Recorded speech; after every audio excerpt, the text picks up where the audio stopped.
photos here. I don't know why there's a camera. What is that camera? What?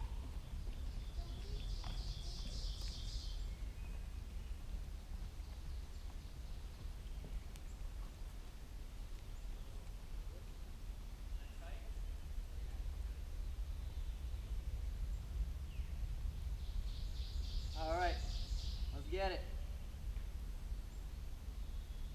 Attitude, 30 seconds. Yeah. Let's start. Yep. Yeah. Welcome to the woods. So, if you're joining me here, it means you're interested in mindfulness and meditation, which is fantastic. And I want to take just a few minutes and tell you about the neuroscience of meditation, which is what I study, how it affects the brain and behavior. So, I study this in terms of neural networks, which means when I'm studying something as complicated as consciousness or empathy, you can't just pick one part of the brain and say this is where it happens or this is where it doesn't happen. In fact, these things are distributed. So many different parts work together and fall together, like an orchestra. And when they rise together, we call them a network. If you're trying to understand the forest as you look around, you have to understand the water, the trees, the animals, the relationships that bind them together. It's a network here, just like in the brain.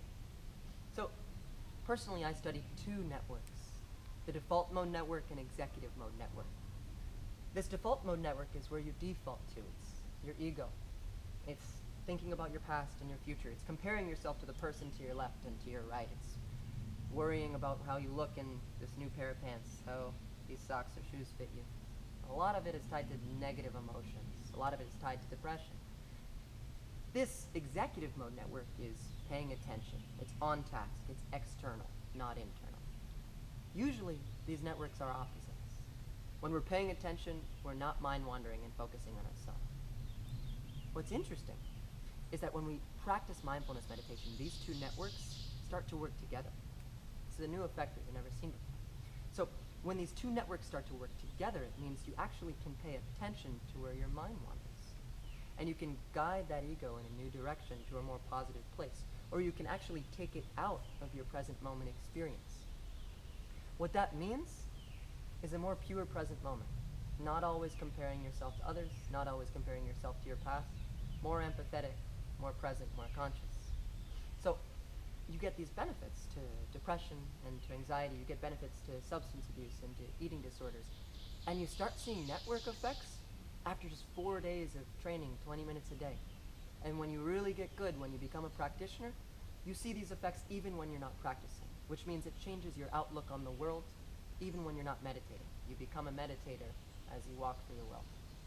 So, since we're training attention, we're affecting all of these different phenomena.